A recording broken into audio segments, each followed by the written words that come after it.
अध्याय पहिला श्लोक क्रमांक 41 अधर्माभिभवात् कृष्ण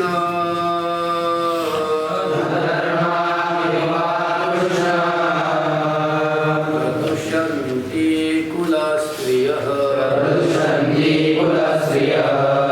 स्त्रीषु दुष्टासु वार्ष्णेय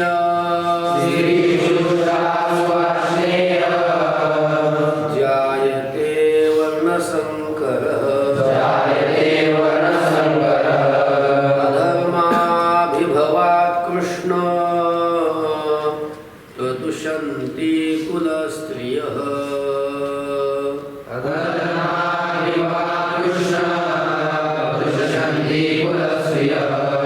स्त्रीषु दुष्टासु वार्ष्णेय जायते वर्णसंकरः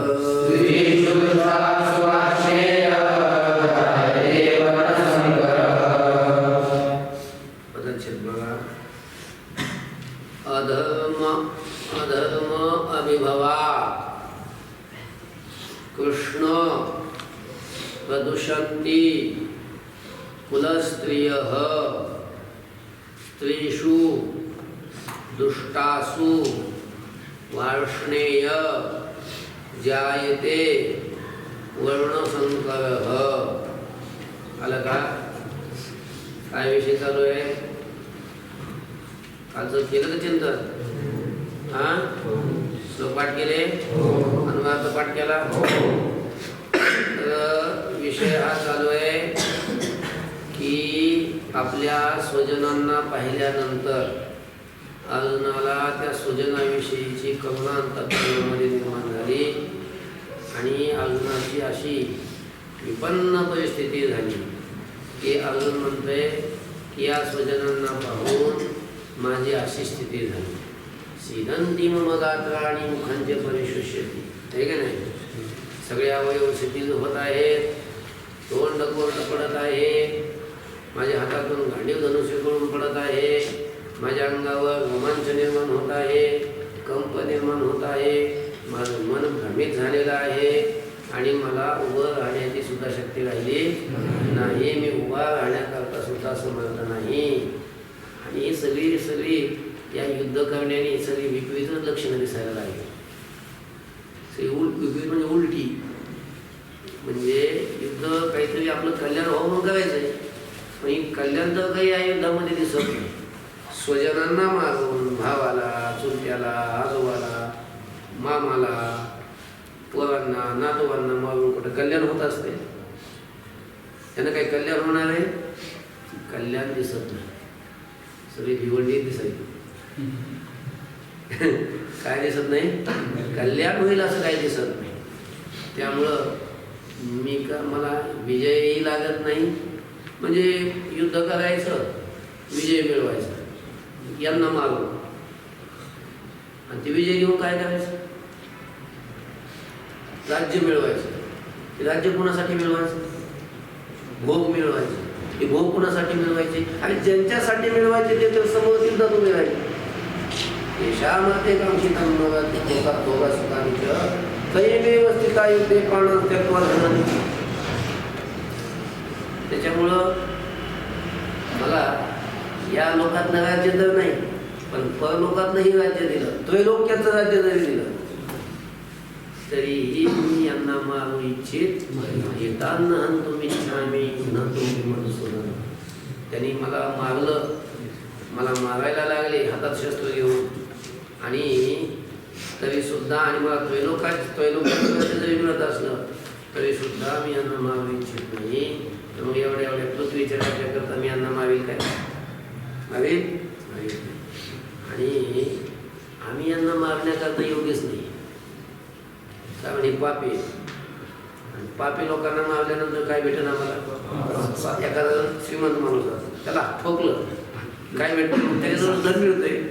तसं यांच्याजवळ सगळं काय पापच आहे. त्यांना मारल्यानंतर आम्हाला पापच लागेल असं अजून म्हणायचं आहे. आणि खरी गोष्ट तर अशी आहे की कदाचित असं कोणी म्हणेल, भगवान म्हणतील अर्जुनाला की अर्जुना तुझेच ते भाऊ आहे, तसं तू त्यांचा भाऊ नाहीस का? ते नाही का तुला मारायला आले? हा, जसं तुला तुझे ते भाऊ वाटतात, तुला ते समोरचे सगळे काय वाटतात? स्वजन वाटतात. तसं मग त्यांचा तो स्वजन नाहीच काय? तुम्ही त्यांचे स्वजन नाहीत काय? मग ते कसे काय मारायला आले? त्याचं प्रत्युत्तर म्हणून अर्जुन म्हणतोय की देवा, त्याचं कसं आहे, हे सगळे यांचे चित्त आहेत ना, सगळे या राज्याच्या लोभाने भ्रष्ट झालेले. लोभोपहत चेतसः यद्यपि तेन पश्यन्ति लोभोपहत चेतसः कुलाक्षयकृतं दोषं मित्रद्रोहे च पातकम्. यांचे चित्त लोभानं भ्रष्ट झालेले असल्यामुळं राज्याचा लोभ त्यांच्या अंतःकरणात आहे. मुळात ते धृतराष्ट्रापासूनच आहे. आणि कारणाचे गुण कार्यात येतच असतात. या नियमाने सगळ्यांचे चित्त काय झाले? लोभानं भ्रष्ट झालेले. आणि त्यामुळं आपण जर युद्ध केलं तर युद्ध केल्यानंतर कुल नष्ट होईल. कुल नष्ट झाल्यावर दोष घडतील. याच्यामध्ये आपले किती मित्र आहेत, त्या मित्रांशी आपला द्रोह होईल, त्यांना मारलं जाईल. मग त्या मित्रद्रोहाचं पातक लागत हे यांना काही दिसत नाही. का? यांचं चित्त भ्रष्ट झालेलं. राज्याच्या पुढं हे लोभामुळे काय बाकीच्यांना काय कळतच नाही. पण त्यांना जरी कळत नसतं, आम्हाला कळत आहे ना. मग आम्ही या दोषातून मुक्त होण्यासाठी एखादा उपाय का करू नये? एखादा उपाय जाणून का घेऊ नये? आणि त्याचं अनुष्ठान का करू नये? आणि या दोषातून मुक्त का होऊ नये? असं अजून विचारलं. वा काय अर्जुन, तू म्हणतो की कुल नष्ट झाल्याच्या नंतर दोष घडतात, पाप होतात. कुल नष्ट झाल्यावर काय दोष होतात? कुळाचा नष्ट. युद्ध झालं म्हणजे त्यांच्याच कुळात मिळणार ना. पांडव आणि कौरव यांचं कुळ काय वेगळं होतं काय? एकाच तर घरातली होती, एकाच तर कुळातली होती. कोणतेही मेले, यांनी त्यांना ठोकलं किंवा त्यांनी यांना ठोकलं, त्यांनी मारलं किंवा यांनी त्यांना मारलं. मारणार कुठल्या? त्यांच्याच कुळातले मारणार. म्हणजे कुळातली माणसं नष्ट होणार, मोठी मोठी ज्येष्ठ माणसं नष्ट होणार. आणि ती माणसं नष्ट झाल्यावर त्या कुळामध्ये दोष घडत झाला. काय दोष घडणार? ते काल ती परंपरा सांगितली अजून. कुलक्षये प्रणश्यन्ते कुलधर्मासना धर्मे नष्टे कुलम. कुलाचा क्षय झाल्याच्या नंतर कुळातले सगळे धर्म काय होतात? कुलक्षये प्रणश्यन्ते. कुलक्षय, कुलाचा क्षय झाल्यावर काय होतं? सनातनाः कुलधर्माः प्रणश्यन्ति. कुळामध्ये अनादिकालापासून चालत आलेले जे कुलाचे धर्म आहेत ते काय होतात? नष्ट होतात. आणि धर्म नष्ट झाल्यावर काय होतं? धर्मे नष्टे उत्स्नम कुलम अधर्म अभिभवते. संपूर्ण कुळाला अधर्म काय करतो? झाकून टाकतो. कुळात अधर्म घुसतो. धर्म नाही काय लागेल मग अधर्म घुसणारच आहे ना. मग अधर्म घुसल्यावर काय होते कुळात? अधर्म एकदा कुळात घुसला मग आता बाबा तुला सांगतोय अर्जुन, अर्जुनाचेच सगळे श्लोक आहेत अर्जुनाच्या मुखात. अर्जुन म्हणतोय कृष्णागोदगेचं संबोधन आहे. आणि कृष्ण, हे कृष्णा, अधर्म अभिभवात. कुठं? कुले. कुले अधर्म अभिभवात. कुळामध्ये अधर्म घुसल्यावर किंवा पसरल्यावर किंवा अधर्माने कुळाला व्यापल्यावर काय होतं? कुल कुलस्त्रियः प्रदुष्यन्ति, कुळातल्या ज्या स्त्रिया आहेत त्या कुळातल्या स्त्रिया दूषित होतात. समजते का काय म्हणतो? कुळात धर्माचं अनुष्ठान करणारी माणसं सगळी मरतात युद्धात. मग आता धर्म अनुष्ठान करणारी माणसं कुळात राहत नाही, राहतात फक्त स्त्रिया. आणि मग कुळात असणाऱ्या ज्या स्त्रिया त्यांना नंतर पुन्हा अंकुश कुणाचा राहत नाही, काही राहत नाही. आणि मग त्या व्यभिचार करतात, म्हणजे स्त्रिया शुद्ध राहत नाही, मग त्या दूषित होतात. कळलं का? कुलस्त्रियः प्रविशन्ति, कुळातल्या स्त्रिया दूषित होतात. बर. वार्ष्णेय, वार्ष्णेय म्हणजे वृष्णी वंशामध्ये जो उत्पन्न झाला त्याला काय म्हणतात? वार्ष्णेय. भगवान श्रीकृष्ण जे वंशामध्ये उत्पन्न झाले तो वंश कोणता आहे? वृष्णी नावाचा वंश.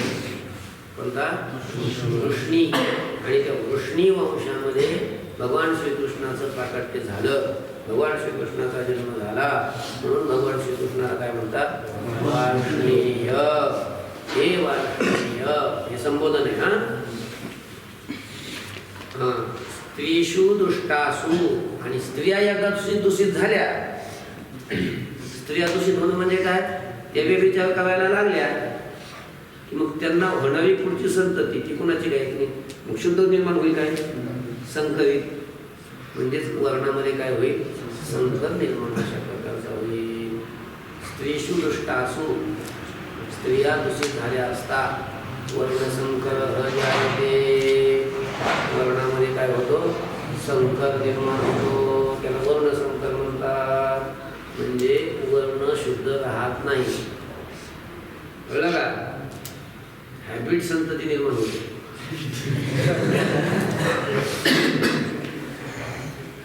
सांगू अजून एक श्लोक. कृष्ण, हे कृष्णा. भगवंताला कृष्ण का म्हणतात माहितीये का? नाही, कृष धातू आहे आणि तू ओढणे या अर्थाचा आहे. आणि हा आपल्या भक्ताचे चित्त आपल्याकडे ओढतो, आकर्षित करतो, म्हणून याला कृष्ण अशा प्रकारचं म्हणतात. आलं लक्षामध्ये? असा भक्तांचं चित्त आपल्याकडे ओढणारा, आकर्षित करणारा असा हा आहे, म्हणून याला कृष्ण असं म्हणतात. हे कृष्ण, हे कृष्णा. अधर्म अभिभवा, कुळामध्ये अधर्म वाढल्यावर, पसरल्यावर, कुळात अधर्म व्यापल्यावर. कुलस्त्रियः प्रदुष्यन्ति, कुळातल्या स्त्रिया दूषित होतात. वार्ष्णेय, हे वृष्णी वंशामध्ये उत्पन्न झालेल्या श्रीकृष्णा. स्त्रीषु दुष्टासु, स्त्रिया दूषित झाल्यावर वर्णसंकर जायते, वर्णसंकर निर्माण होतो. आलं? संकरो नरकायैव,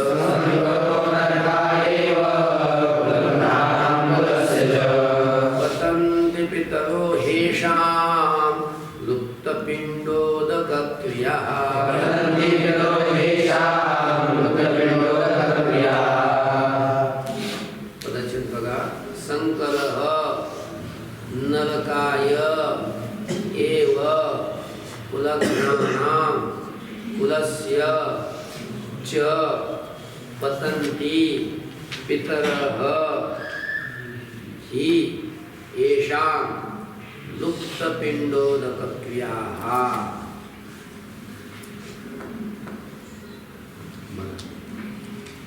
आता म्हणजे एकदा कुळातली लोक नष्ट झाली की कुळामध्ये कसे दोष वाढत जातात आणि कुळातल्या सगळ्या पूर्वजांचं सुद्धा आणि कुलाचा घात करणारे जे आहेत त्यांचं आणि कुळातल्या लोकांचं सगळ्यांचंच पतन कसं होतं ते आता अर्जुन कृष्णाला बघा, तर कुलज्ञानाम संकर हा शब्द अगोदर संकर दिसला का? हा संकर, संकर म्हणजे वर्णसंकर. म्हणजे काय होतं, कुळातल्या स्त्रिया व्यभिचार करतात. म्हणजे त्या ज्या जातीतल्या असतात, ज्या वर्णातल्या असतात, त्या वर्णापेक्षा अत्यंत निकृष्ट असलेला वर्ण, निकृष्ट असलेली जात, अशा जातीच्या पुरुषाबरोबर त्यांचा व्यभिचार झाल्याच्या नंतर त्यांच्यापासून होणारी संतती निर्माण होते. ती कशी संकरितच होणार? ती शुद्ध राहते का? शुद्ध राहत नाही. मग आता असं घडल्याच्या नंतर मग पुढचं सगळं बिघडत जातं. पुढचं कसं हे कशा कोणामुळे बिघडायला लागलं सगळं? हे कुलाचा नाश झाल्यामुळं. म्हणून तो कुळाचा नाश ज्यांनी केला त्यांना तो संकर नरका करता काढला. आणि त्या कुळातली जी लोक आहेत त्या कुळातल्या लोकांना सुद्धा, त्या कुळाला सुद्धा तो नरका करताच तो संकर कारण होत असतो हे सांगतो. म्हणजे कुळघातकी जे कुळाचा घात ज्यांनी केला त्यांनाही आणि कुळातली जे लोक आहेत त्या कुळालाही लक्षामध्ये या सगळ्या करता तो संकर, वर्णसंकर हा नरका करता कारण होत असतो. वर्णसंकर चांगला थोडाच आहे. ते चालून सांगतोय की बघा, संकर हा वर्णसंकर कुलज्ञानाम च कुलस्य नरकाय एव भवति. अलग लक्षात, हा वर्णसंकर हा कुलज्ञानाम म्हणजे कुलघातकीयांना च कुलस्य आणि कुळाला, कुळाचा घात ज्याने केला त्यांच्याकरता आणि कुळाकरता म्हणजे कुळातल्या लोकांकरता, म्हणजे दोघा करता येईल. हा वर्णसंकर कसा असतो? नरकाय एव भवति, नरका करताच कारण होतो. समजलं का? वर्णसंकर हा चांगला नसतो. तो कुळाचा घात करणाऱ्याला आणि कुळाला नरकाला घेऊन जात असतो. अजून कसं काय हा नरकाला नेतो? संकर झाला, कुळघातकीयांना आणि कुळाला कसं काय नरकाला नेतो? त्याचं कारण आहे. काय कारण आहे? ही म्हणजे काय कारण की लुप्त पिंडोदक क्रिया हा येषां पितरः पतन्ति. पिंड क्रिया आणि उदक क्रिया. माणूस मेल्यानंतर त्याला पिंडदान द्यावं लागतं. देतात का नाही? देतात ना. आणि उदक क्रिया असते. ही पिंड क्रिया आणि उदक क्रिया ह्या ज्यांच्या लोपलेल्या आहेत असे जे लोक आहेत त्यांचे पितर हे नरकात पडतात. ऐका कसं होतं म्हटलं, वर्णसंकर कसं होतं बघा. वर्णसंकराने कसं घडलं? आता एखाद्या स्त्रीनं व्यभिचार केला, दुसऱ्या जातीतल्या पुरुषाबरोबर त्याचा तिचा व्यभिचार झाला, मग तिच्यापासून निर्माण, त्याच्यापासूनच तिच्यापासून निर्माण झालेली संतती, ती संतती आता कोणत्या जातीची? ती ज्या जातीची त्या जातीची का तो ज्या जातीचा आहे त्या जातीची ती संतती? कोणत्या जातीचं राहत नाही ती कोणत्या जातीचं राहत नाही ना. हिच्या बी जातीचं नाही, त्याच्या बी जातीचं नाही.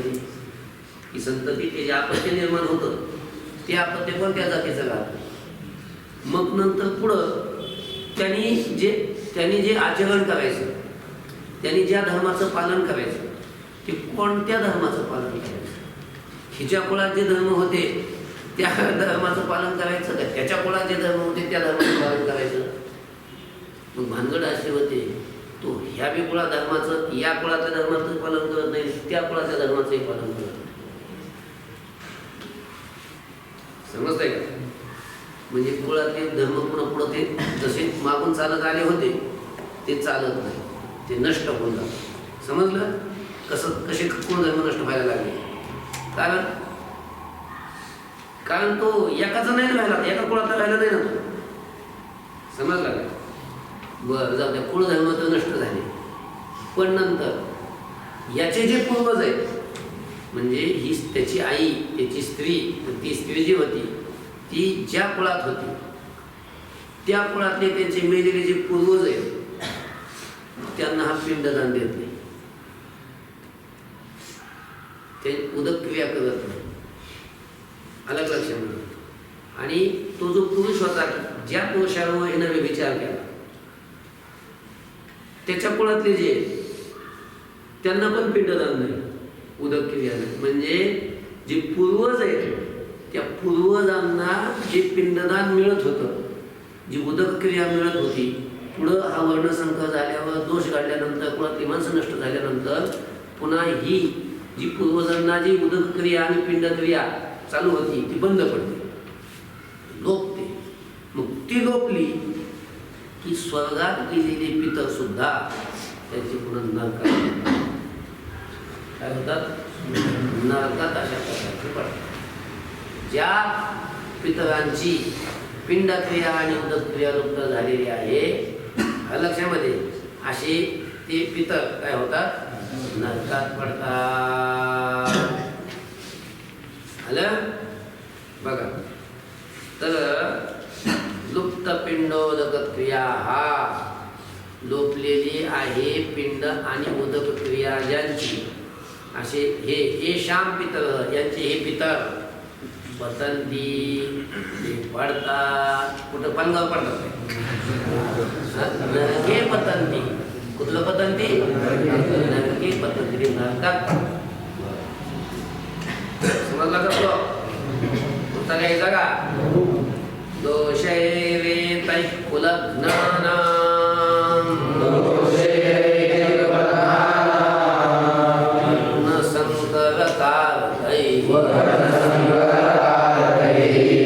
उत्साद्यन्ते जातिधर्मा कुलधर्माश्च शाश्वतः. दोषैरेतैः कुलघ्नानां वर्णसंकरकारकैः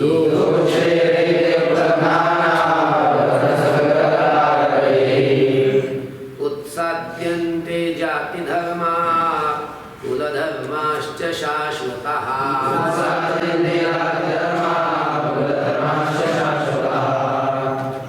बघा पदाचे दोषैः एतैः कुलघ्नानां वर्णसंकरकारकैः उत्साद्यन्ते जातिधर्माः कुलधर्माः च शाश्वताः. आलं का. बघा आता हा पदच्छेद झाला. आता एतैः वर्णसंकरकारकैः दोषैः कुलघ्नानां शाश्वताः कुलधर्माः च जातिधर्माः उत्साद्यन्ते असा घ्यायचा अन्वय. आलं बघा. एतैः वर्णसंकरकारकैः दोषैः म्हणजे वर्णामध्ये संकर निर्माण झाला आणि संकर निर्माण झाला की मग नंतर पिंडक्रिया उदकक्रिया बंद पडतात. मग हा दोष नाही का. मग या वर्णसंकरापासून निर्माण झालेल्या दोषाच्या योगानं आलं एतैः वर्णसंकरकारकैः दोषैः या वर्णसंकर कारक अशा प्रकारच्या या दोषाच्या द्वारा काय होतं, कुलघ्नानां कुलघातकीयांचे काय होतात, शाश्वताः कुलधर्माः शाश्वत अनादिकालापासून चालत आलेले कुळातले जे धर्म आहेत त्याला कुलधर्म म्हणतात. ते कुलधर्म जाती धर्म त्या जातीतले धर्म कुळाचे धर्म आणि जाती धर्म उत्साद्यन्ते नष्ट होतात. काय होतात, नष्ट होतात. आलं का. एतैः वर्णसंकरकारकैः दोषैः या वर्णसंकरकारक अशा प्रकारच्या दोषामुळं कुलघ्नानां कुलघातकीयांचे शाश्वतः कुलधर्माः शाश्वत असे कुळातले धर्म च जातिधर्माः आणि जातीधर्म हे काय होतात, उत्साद्यन्ते म्हणजे नष्ट होतात. आलं का. उत्सन्न कुलधर्माणां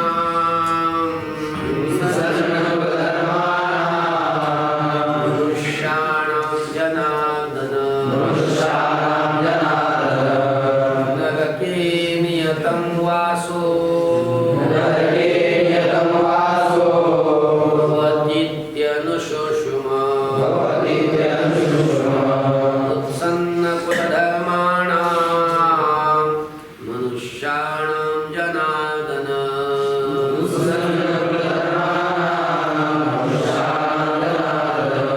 नरके नियतं वासो भवतीत्यनुशुश्रुमा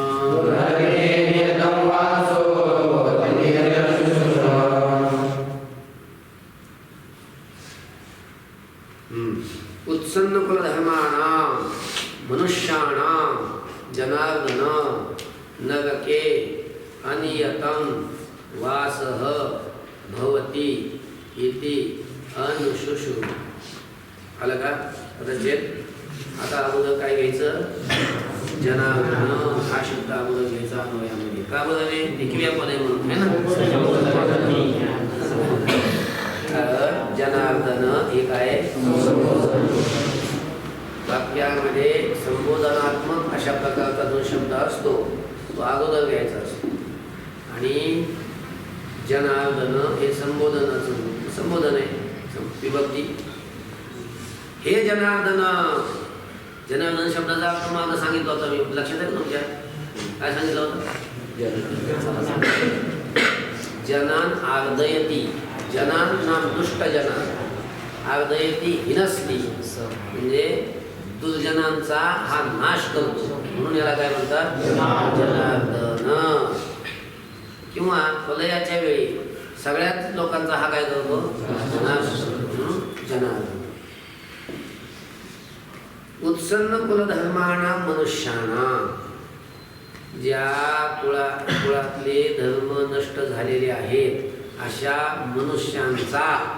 अलग लक्षामध्ये उत्सन्न नष्ट झालेले आहेत कुलधर्माणां कुलधर्मजांचे अशी मनुष्यानं अशा मनुष्यांचा. कळलं का? नष्ट झालेले आहेत कुळातले धर्मजांचे अशा मनुष्यांचा काय होतो? अनियतम नरके वासः भवति. अनिश्चित काळपर्यंत.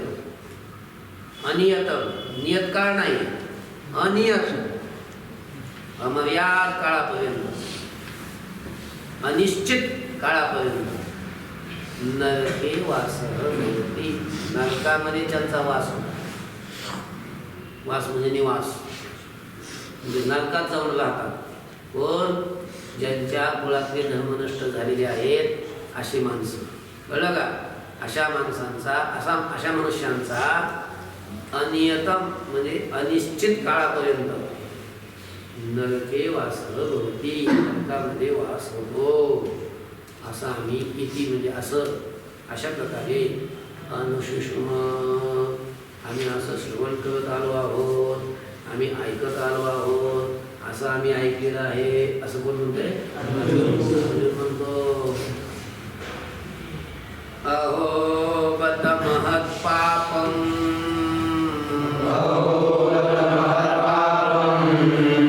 कर्तुं व्यवसिता वयं यद्राज्य सुखलोभेन कर्तुं स्वजनमुद्यतः.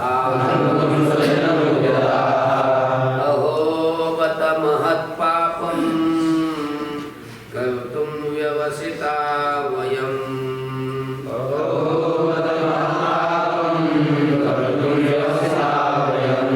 यद्राज्य सुखलोभेन कर्तुं स्वजनमुद्यतः.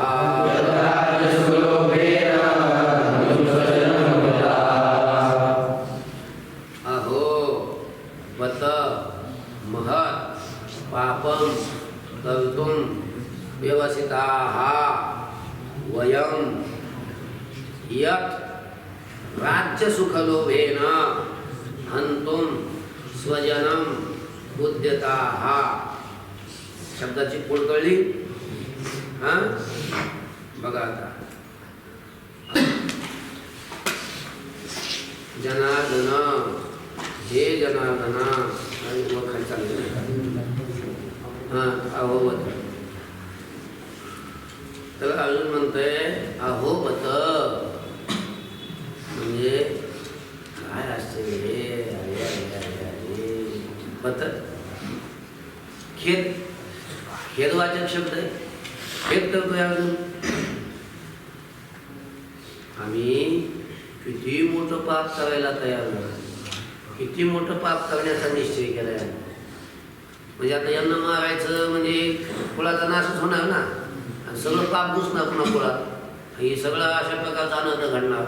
म्हणजे हे पाप करायला आम्ही तयार झालो. वयम, वयम म्हणजे आम्ही महत् पापम कर्तुं व्यवसिताः, खूप मोठं पाप करण्याचा आम्ही काय केलेला आहे, निश्चय केलेला आहे. व्यवस्थित म्हणजे निश्चय केलेला आहे.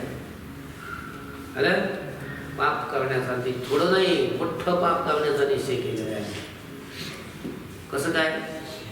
जे यत म्हणजे जे राज्य सुख लोभेन, या राज्याच्या सुखाच्या लोभाने आम्हाला लोभ निर्माण झाला आहे. अजून असं वाटतंय राज्य आम्हाला मिळावं असं वाटायला लागलं ना, म्हणून आम्ही स्वजनांना मागायला आम्ही तयार झालो.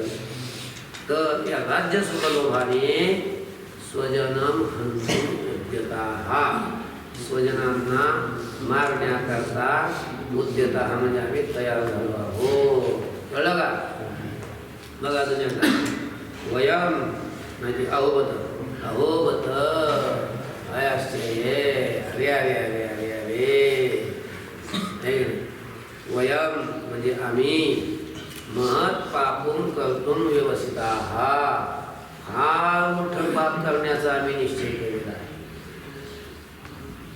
यत् कोणतं पाप? यत् जे राज्य सुख लोभेन स्वजनम हंतुं उद्यताः, राज्याच्या सुखाच्या लोभाने आम्ही स्वजनांना मारण्याकरता तयार झालो. आलं? ओम शांती शांती शांती.